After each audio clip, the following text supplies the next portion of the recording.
let's meet today the most eligible bachelor Tarun. He is a fat boy and true food lover. Let's hear what's going on in his mind.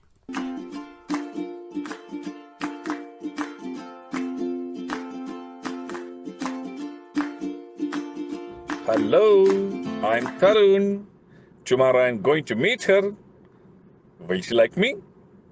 Of course, why not? I'm not that bad. By looking at me, she can understand that I'm a food lover. God must have made a match for me, and I'll meet the right person when the right time comes.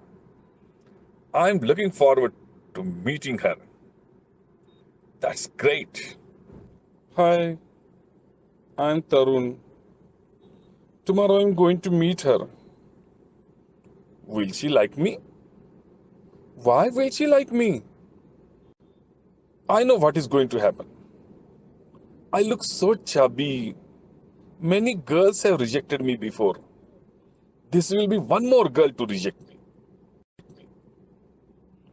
I'm going just because mom insisted. Otherwise, I have no interest. Useless.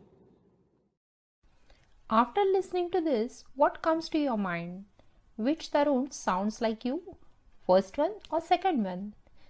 So, if you are in Tarun's position, how would you have reacted? Now, what's your opinion of yourself? What's your worth?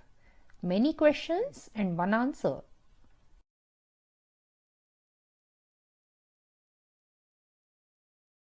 Yes, we are talking today about a very important factor in our life, self esteem, the sense of self worth. It is nothing but an evaluation of beliefs about yourself. It's an attitude of self acceptance and self respect. It is also seen as a personality trait.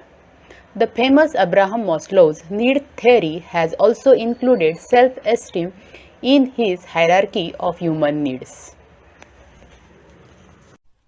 Is it just like self confidence? No.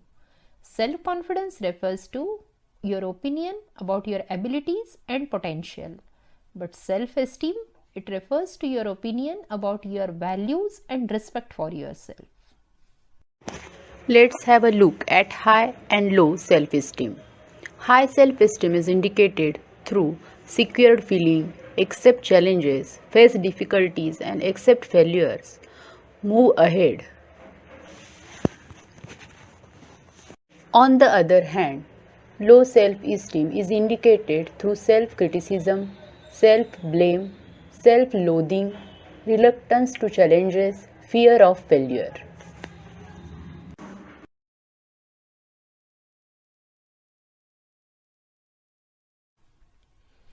You might ask a question: does self esteem really play an important role? And the answer is big yes. It protects us from potential threats such as rejection or failure. It provides courage to deal with any obstacles or illnesses as such. It plays a causal role in many important life outcomes. So it's a healthy relationship with yourself which ultimately leads to healthy relationship with others. Moreover, kindly note that you can test your self-esteem. Now, to understand it in a better way, let's have a look at this figure. Ideal self, which refers to the person you would like to be. True self refers to the person that you actually are, and self-image refers to the person you think you are. So now less the difference between one's ideal self and self-image, more healthy is their self-esteem. And when there is a large difference between one's ideal self and self-image, self-esteem suffers. This ultimately leads to anxiety and self-defensiveness.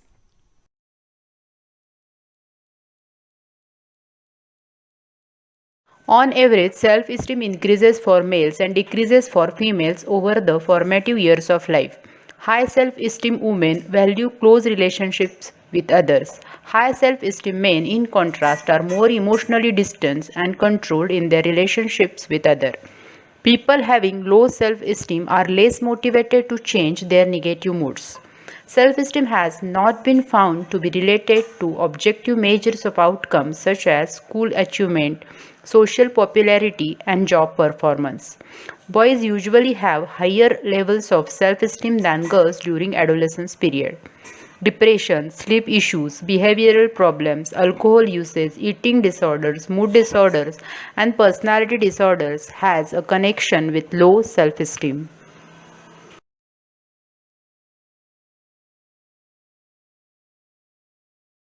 Now, after understanding all factors with reference to self esteem, let's check out how to increase it. Here are some of the methods. Change thinking patterns. Talk to yourself positively. Challenge negative self talk. No comparison with others, or else it could be a favorable comparison.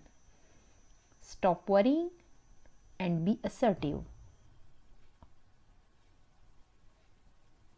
Do some regular exercise, meditation, appreciate your special qualities, and seek professional help if required.